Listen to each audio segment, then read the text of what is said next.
凿经者起于3寸之坎，就万人之上。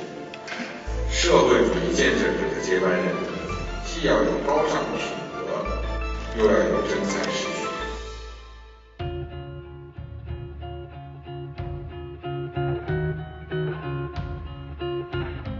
To dig a well, you begin with a shallow pit, and eventually you get a deep one. That saying comes from Liu Zicongxue, a book written more than 1,500 years ago. And today, it is still used to encourage young people to achieve big goals through perseverance and hard work.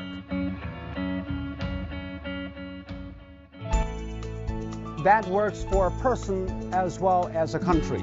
In 2015, the Chinese government made a promise that by 2020, China would eliminate absolute poverty. For starters, the poor need better education. Knowledge and skills would empower the poor families and enlighten the poor children. It is like digging a well. And today, I will go with my friend Kirk to visit a school in Yan'an in northwest China to see how education has made a difference here. They said you're 54. Yeah.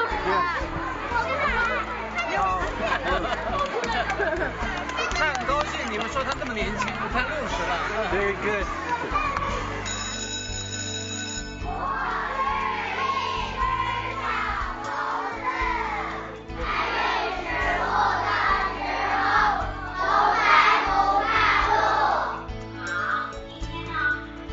Okay, let's meet in the library. Oh, Kirk, what a day. We're visiting the school for a whole day. What do you feel about the school? There's so many children in school here in China compared to the schools that I'm used to in Canada. A lot of shining and happy faces, that's for sure. But you know, this school has a very humble beginning. It started as a school in a little cave with just one teacher, and now it's this.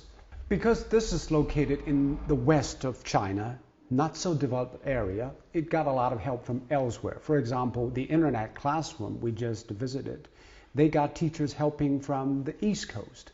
That seems to be the way that China has been adopting to help the schools in the remote areas. You know, and I didn't expect to see that here, internet teaching. It's, you know, having highly trained teachers teach kids in schools that may not have access to those highly professional teachers.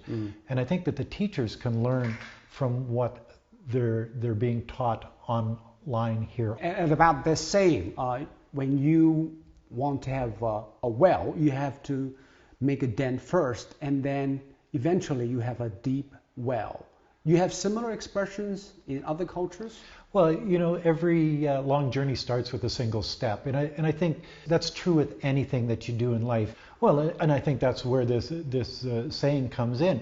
You know, you've got to start somewhere. Take that first step. And first step is important because China has a huge campaign to alleviate poverty, and the first step they think it is appropriate is education. And here is a good example. Have you heard of education so that we can have poverty relief? Well, you see, education is a backbone of poverty alleviation.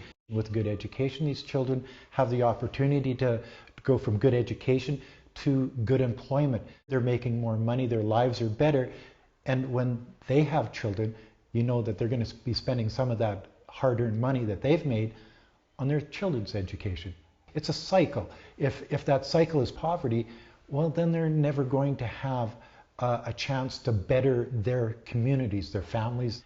If that cycle turns into prosperity through education and better employment, then the prosperity cycle will start. Yeah, and obviously poverty is a global problem.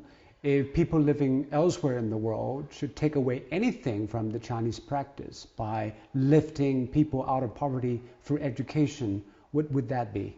Invest in your children. And China is actually a good example. If you invest in your children like China has done, you've got better education, you've got better healthcare, and the infrastructure is getting better. You've got all of these things are growing.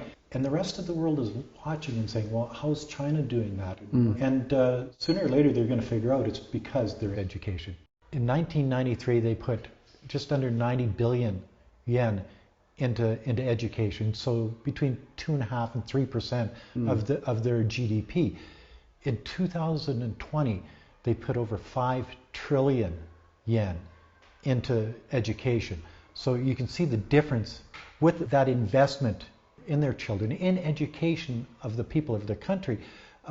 They've made their country a better, more prosperous place to thrive. Thank you very much, Kurt.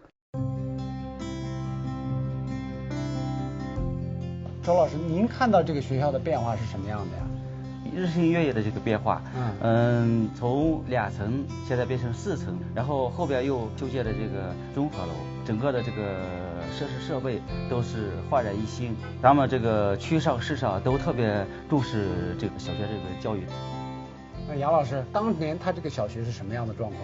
当年只有8孔窑洞7间平房，然后到了1995年，时任福州市委书记的习近平倡导谢家企业借迁校，然后迁址修建了我们现在的这所学校。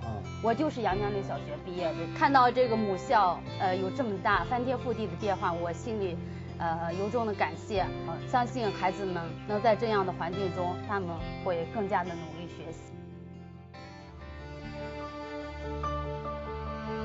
扶贫必扶志，让贫困地区的孩子接受良好教育，是扶贫开发的重要任务，也是阻断贫困代际传递的重要途径。